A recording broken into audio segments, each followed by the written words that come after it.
Bramble the Mountain King is an epic in the truest sense of the word. Rooted in Nordic folklore and presented in a fairy tale animation style, it offers up moments of beauty and playful joy before plunging you into the sorrow, terror and tense anxiety of an expertly crafted mythical world.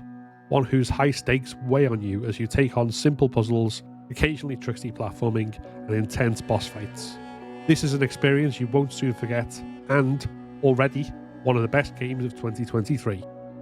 If you're a fan of Little Nightmares, then it's likely you will enjoy Bramble. There's a lot of crossover in terms of aesthetic, tone and general gameplay. But where Little Nightmares left its narrative veiled in mystery and open to interpretation, its darkest elements only hinted at for much of its playtime, Bramble lays its gruesomeness bare for all to see. The contrasting approaches each work for their respective games. Little Nightmares is, as the title implies, a dreamscape built around and reflective of childhood fears and anxieties. The folklore that Bramble is based upon, however, is rooted in shared traditions and tales built to explain the world, to warn of danger, and give voice to collective fears. So we have a narrator guiding us along the journey, much as she might tell the story around a campfire, or to children tucked into bed. That more straightforward telling only complements the story. It is, after all, a fairy tale. We begin with Olle waking to find that his sister Lillimor has snuck out of their bedroom and into the forest, and he follows after her with trepidation. After an incredibly cute and whimsical opening, Lillimor is soon kidnapped, and the main plot begins, Olle's quest to rescue her. The gameplay loop for our quest is primarily solving simple puzzles and platforming, each chapter of the tale closed off with a boss fight that involves figuring out the attack pattern that you need to survive and how to inflict damage. This can still be tricky, since Olle dies in one hit, and whilst each attack has its own rhythm to it, there will be multiple attacks in each phase, and they won't necessarily repeat in the same order. However, it's not overly hard, and what frustration there could be from losing due to a single misstep is corrected with the checkpoints between each phase. None of the puzzles are particularly taxing, but some of the slightly more complex ones, such as figuring out the ingredients for a spell to open a door, do at least offer a satisfying aha moment. The platforming too is straightforward for the most part.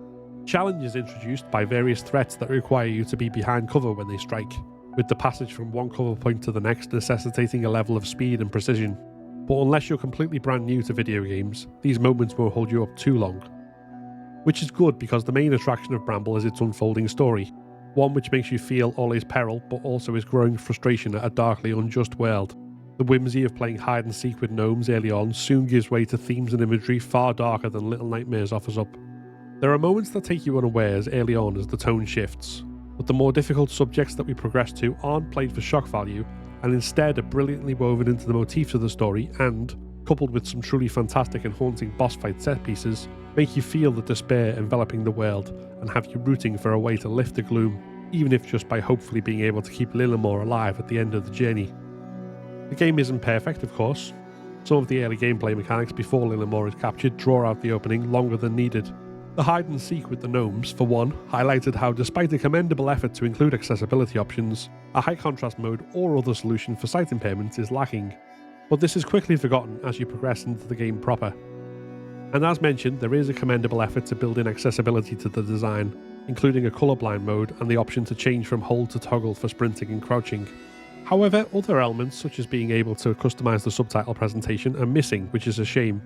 Still, with the size of the team, it's certainly good to see accessibility being considered, and this is hopefully a position that the studio can build from in the future. Alongside the excellent writing, animation, art direction and gameplay, particularly the boss battles, the final element that brings everything together is the score. From discordant notes in high-tension moments to the truly inspired use of Edvard Grieg's Hall of the Mountain King for the final boss fight, it fits perfectly for a classical epic poem disguised as a video game. I've danced around the plot here because it really is worth experiencing unspoiled. Only once you've done that can you truly feel for yourself how well the game comes together as a complete product greater than the sum of its parts. I cannot recommend Bramble the Mountain King enough. It's a fantastic showcase of video game storytelling, of what indie games can deliver that AAA often can't, and of why horror can capture our attention and imagination in a way that other game genres rarely can. Since it will only take you 4 to 6 hours to beat, and is only £25 or free on Xbox Game Pass, there's frankly no excuse not to play it. Let me know in the comments if you've played Bramble the Mountain King and what your thoughts are, and if you haven't played it, is it something you'll be picking up?